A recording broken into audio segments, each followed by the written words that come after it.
Mahalaga ang pagkakaroon ng isang magandang healthcare system ng isang bansa. Iyan ay nakita ng bawat Pilipino ngayong panahon ng pandemya. Maraming buhay ang nailigtas pa sana kung mayroon lang sapat na kapasidad ang ating mga ospital. Ngayon ay samahan ninyo akong tuklasin ang 3 ospital na pinagawa ni Mayor Isko Moreno sa Maynila. Number 1. Bagong Ospital ng Maynila.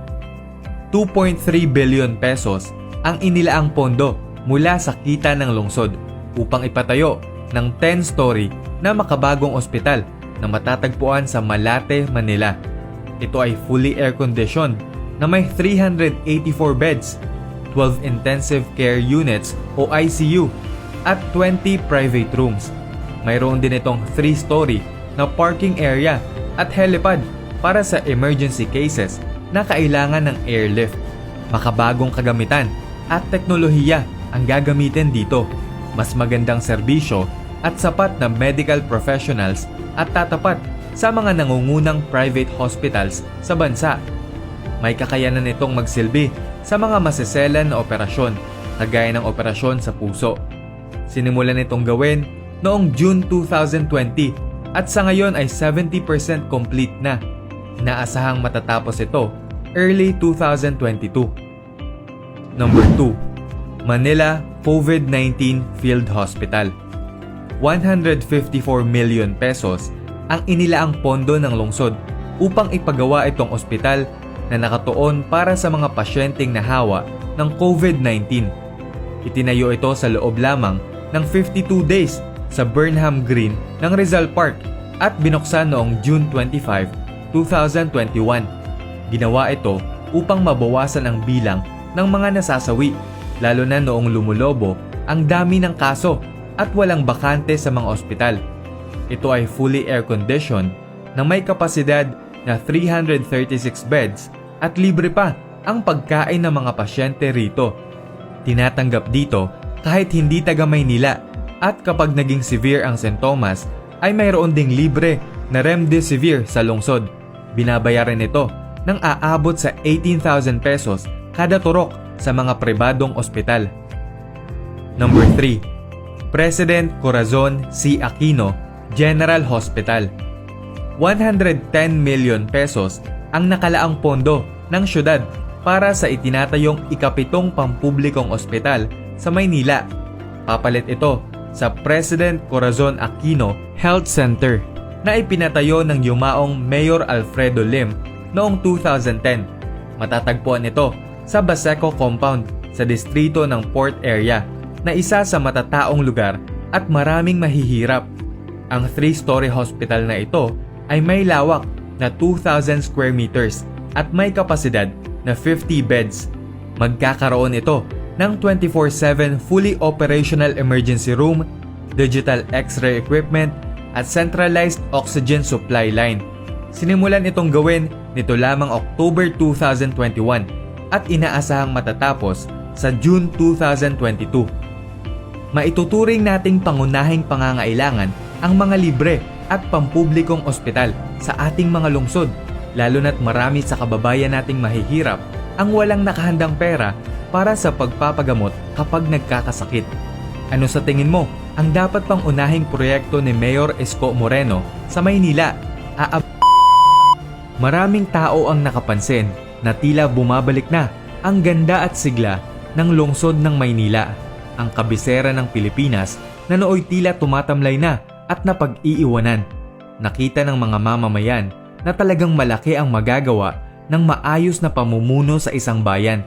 Napatutunayan pa ito ng mga pagkilala sa lungsod ng mga institusyon at ahensya ng gobyerno. Ngayon ay samahan ninyo akong tuklasin ang awards na natanggap ng Maynila sa panahon ni Isko Moreno. 2021 Most Business Friendly Local Government Unit. Ang parangal na ito ay iginawad ng Philippine Chamber of Commerce and Industry o PCCI sa Maynila nitong November 2021. Ang PCCI ay isang non-government organization ng mga pribadong negosyo na nakikipagtulungan sa gobyerno pagdating sa mga usaping makatutulong sa ekonomiya ng bansa.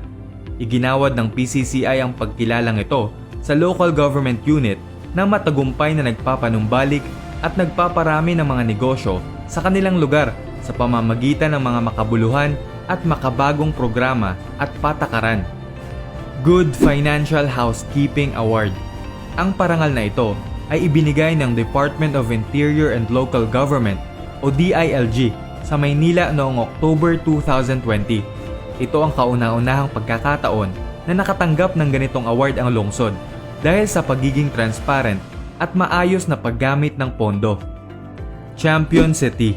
Hinirang na Champion City ang lungsod ng Maynila sa 2021 Global Mayor's Challenge ng Bloomberg na nilahukan ng 631 na syudad mula sa iba't ibang bansa. Base ito sa pinapakitang tibay, makabago at ambisyosong mga ideya ng lungsod sa pagharap sa mga hamon sa kabila ng pandemya. 3 awards naman ang nasungkit ng Maynila sa ginanap na Digital Governance Awards 2021.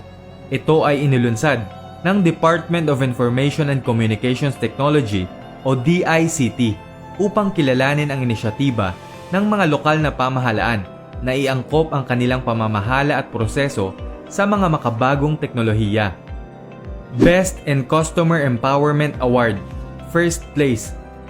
Best in LGU Empowerment Award, First Place. Best in Business Empowerment Award, Second Place. Noong Digital Governance Awards 2020 naman, ay nag-uwi rin ng 2 parangal ang lungsod ng Maynila. Best in Customer Empowerment Award, Second Place. At Best in Government Internal Operations Award, Second Place. Overall Competitiveness Award for Highly Urbanized Cities 2020, First Place. Ito ay iginawad ng Department of Trade and Industry o DTI.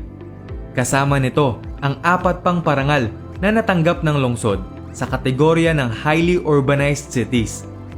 Most Competitive in Infrastructure Award, First Place. Most Competitive in Government Efficiency Award, First Place. Most Competitive in Economic Dynamism Award, Third Place. At Most Competitive in Resiliency Award, Third Place. Nakatanggap na rin ng mga parangal ang alkalde ng lungsod na si Isko Moreno Dumagoso kagaya ng mga sumusunod.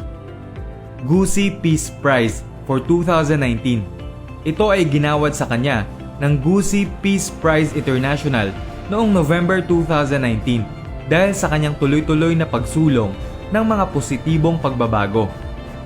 Management Man of the Year mula sa Philippine Council of Management noong November 2019. Hero of the Year na iginawad ng Gawad Filipino Heroes Award noong December 2020. Man of the Year. Natanggap ito ni Yorme ng 2 magkasunod na taon ng 2019 at 2020 sa Asia Leaders Award.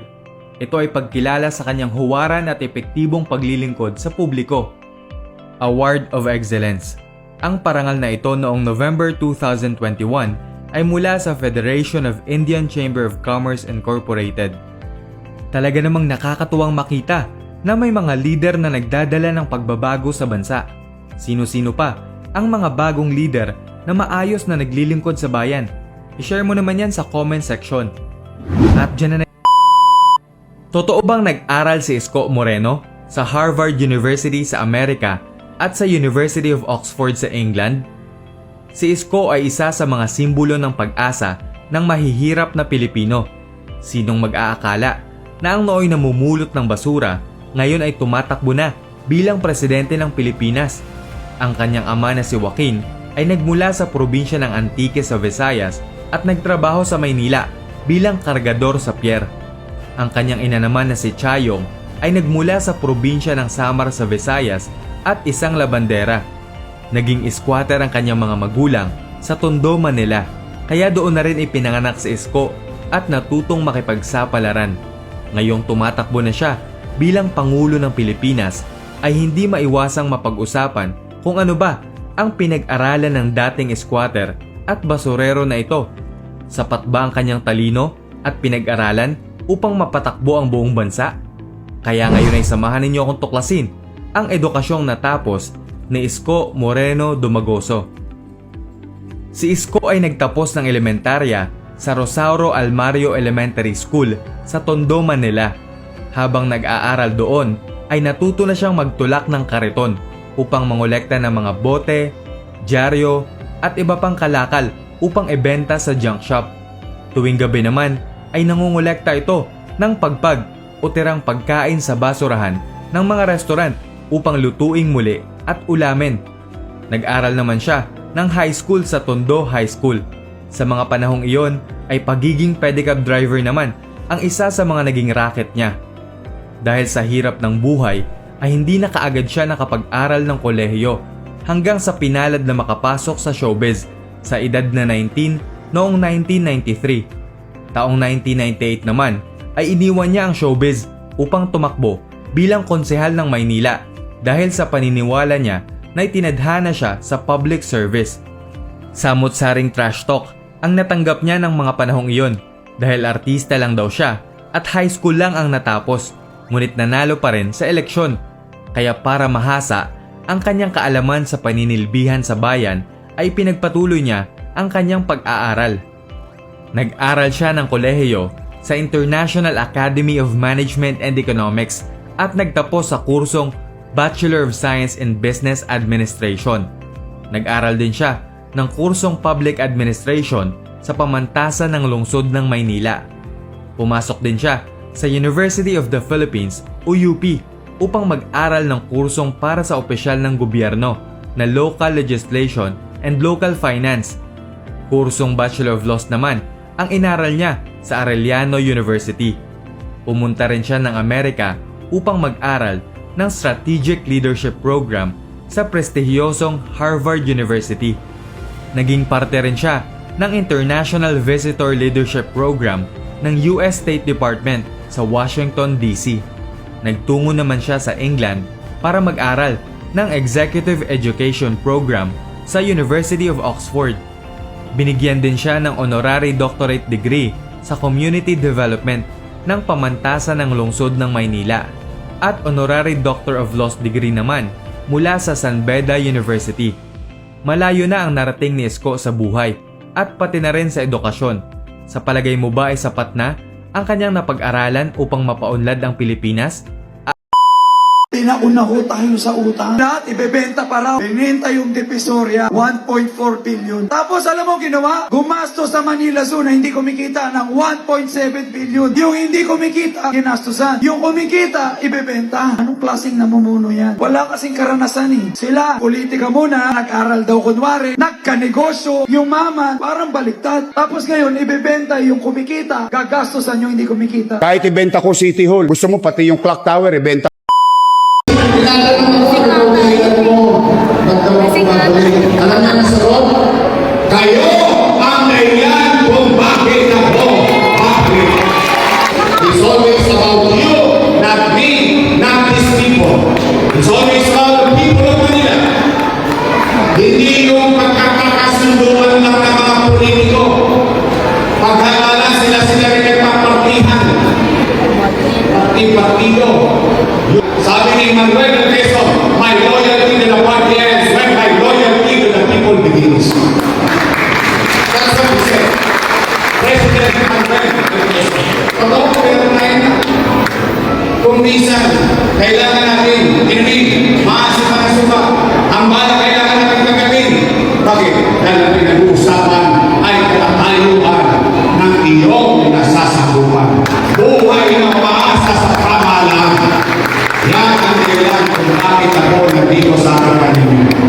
Muli ako magkabalik dahil sa panawagan ninyo. Inaalis ko ang pagdating ng kawali. Dinidinig ko ang hiling ng tao. Tao naglagay sa aming lahat ng pagkakataon ng mga pagkakas. Tao ay pinagkakautangan ng buo. Yan ang pamantayan ng buong team ng Your Best Choice Under Guidance. Sa muli, mga kababayan,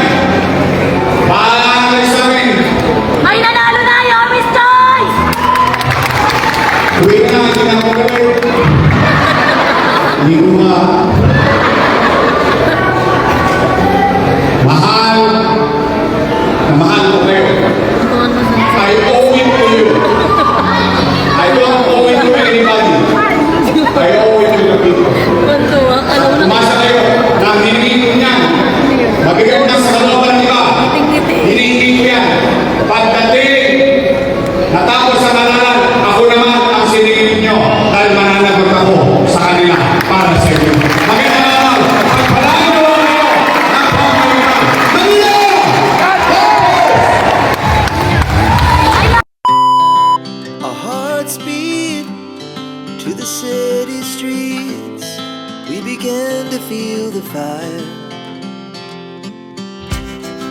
We rise like tall buildings